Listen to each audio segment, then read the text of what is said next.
plans yesterday. Former Speaker of the House, Kevin McCarthy, I guess, once more into the breach. Here go the Republicans to try to deal with health care. It has been just, to me, like a tragedy of communications for almost 20 years.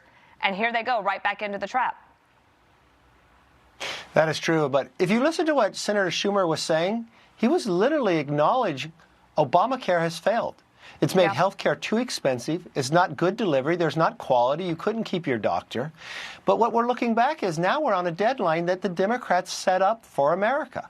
But there hasn't been communicated to the American public. We're a couple weeks away from about 24 million that they're going to see their premiums go up. So do you give an extension while you go and fix it? The difficult part is when you look back when you're in the majority, it doesn't matter who creates it, you're going to own it, so you've got to plan ahead. Shutting that government down for 2 months, which the Democrats did, was a big mistake. But keeping Republicans away from the majority or working on this issue ahead of time now could come back to haunt us. Healthcare is a very difficult issue. It takes up a large portion of the economy. You can't just throw something out a few weeks before and think you're going to be able to fix this problem. And this hasn't been good politically for Republicans. And when we look at the last couple of elections, this is a time that you should take notice and make a correction before the November election comes. It's going to be about the economy and healthcare. The Democrats want this to expire. They do not want it to be extended. You watch, they're making every difficult. They know there's fraud, they know it's failed, and they don't want to have any change or improvement to this. Yes, Speaker Johnson says that they are going to try to vote on a package next week and then to expect more in January and February. And you can imagine President Trump will have to spend some time on this in the State of the Union as well. Also wanted to ask you about this because redistricting is an issue that we started to talk about early in the year. President Trump and his team said, Republicans, we should figure out a way to maximize the number of seats that we can get. And Texas went forward.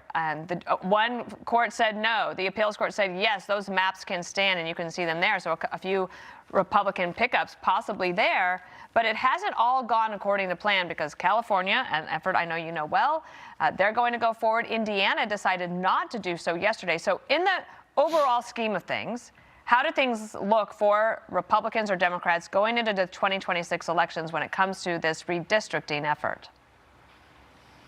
It doesn't look like it's going to give anybody advantage, but I remember being on your show way back at the beginning of the year, and I said, you asked me, what is the thing we should be watching long-term? Redistricting.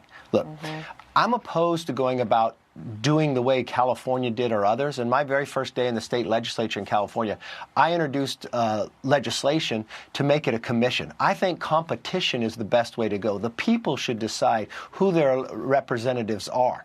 In California, you're now going to have 94% all Democrats, even though 40% of the vote goes to Republicans. And you know where the most Republicans live in the United States? In California. But they're going to lose representation just because Gavin wants to run for president.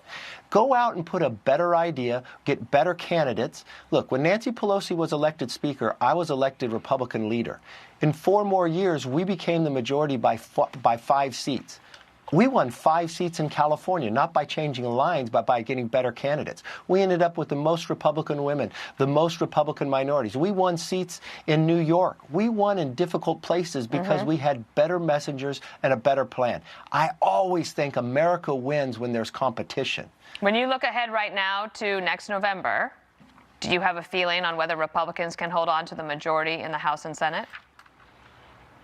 Look, if I take the New Jersey and Virginia races, then I look at that Georgia state race, it's going to be very difficult.